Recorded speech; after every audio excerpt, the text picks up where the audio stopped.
যেমন আমার সঙ্গী, আমার স্বামীর আমার সঙ্গী আছে, আমার গুরুদেব আছে আমার সঙ্গে। আমি জানি যে ওনারা আমার পাশে থাকলে আমার গোবিন্দ আমার পাশে থাকবে। বাহ, খুব সুন্দর একটি কথা শুনলাম, যেটি মানে একেবারে আধ্যাত্মিক এবং ব্যক্তিগত, খুব মানে সিক্রেট ব্যাপার, যেটা হরিনাম করতে গিয়ে ওনার উপলব্ধি হয়েছে। ছোটোবেলা থেকে আধ্যাত্মিকতার মধ্যেই উনি আছেন, সেটি বোঝা গেল। তবে আমরা চাইবো সেই আধ্যাত্মিকতা যেন আপনার ভক্তরাও পান আপনার মাধ্যমে। অবশ্যই অবশ্যই প্রত্যেক ভক্তদের মধ্যে এইসব জেগে ওঠা উচিত। আগে গুরুচরণ আশ্রয় করুক, তারপর গোবিন্দ। গুরু কৃপা না হলে গোবিন্দ কৃপা লাভ করা যায় না, আগে গুরু কৃপা লাভ করতে হবে। যে ভক্ত বা যারা কীর্তনিয়ারা আছেন, প্রত্যেকে অনেকে হয়তো কীর্তন গাইছে, যারা নতুন নতুন শিখছে, আগে গুরুচরণ আশ্রয় করতে পারেননি। প্রত্যেকের উদ্দেশ্যে একটা কথাই জানাবো যে আগে গুরুচরণ আশ্রয় করুক, তারপর গোবিন্দচরণ অবশ্যই তারা পেয়ে যাবে। বাহ, তার মানে আগে গুরু তারপর গোবিন্দ, অর্থাৎ খুব সুন্দর একটি কথা উনি বললেন যে সাধারণ মানুষ অনেক সময় দেখা যায় জীবন চলে যাচ্ছে কিন্তু গুরু দীক্ষা নেননি, ভাবছেন যে আমি কর্মের মধ্যেই সব পাবো, কিন্তু গুরু দীক্ষাও প্রয়োজন হয়। তো সেখানে আমি আরেকটি কথা বলবো যে হরিনাম করতে গিয়ে বা ভগবানের এই যে নাম প্রচার করতে গিয়ে আপনার কোনো মেমোরেবল ঘটনা, মানে স্মরণীয় ঘটনা যদি কিছু থাকে যদি বলেন। স্মরণীয় ঘটনা একটা আমার জীবনে হয়েছিল। আমার ছেলে তখন 3 বছর হবে।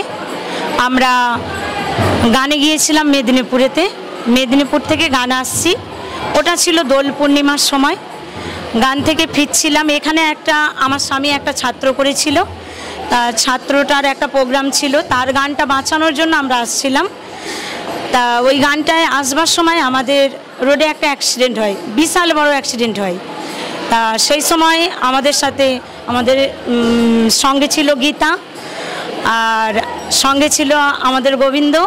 আমাদের অত বড় অ্যাক্সিডেন্ট হওয়ার পরেও আমরা বিশালভাবে বেঁচে গেছি, কারোর কোনো ক্ষতি হয়নি, কারোর কোনো চোট লাগেনি, একভাবে আমরা ঠিকঠাক ছিলাম। এবং ওখান থেকে এসে পরের দিন আমরা আবার প্রোগ্রামে গিয়েছিলাম, আমাদের কোনো চোট লাগেনি, তবে আমাদের গোবিন্দ ছিল। আর একটা কথা বলবো, গীতা সঙ্গে রাখা উচিত।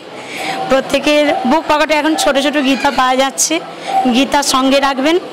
গীতা রাখলে বিপদ থেকে, সব দুর্যোগ থেকে মুক্ত হয়ে যায়।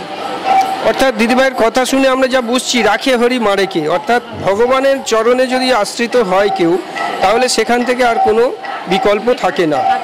আর গীতা মানে তো ভগবানের মুখনিসৃত বাণী থেকে গীতা হয়েছে। বাণী হলেও গীতা ভগবান শ্রীকৃষ্ণের মুখশ্রিত বাণী, মুখ থেকে যিনি প্রচার করেছেন সেইটুকু গীতাটা প্রচার হয়েছে। গীতাটা ভগবানের মুখশ্রিত বাণী। তা আমরা বলবো গীতা সঙ্গে রাখা উচিত, প্রত্যেক ব্যক্তির কাছে গীতার সঙ্গে থাক, সবাই সুস্থ থাকবে, ভালো থাকবে বা বিপদ থেকে রক্ষা পাবে।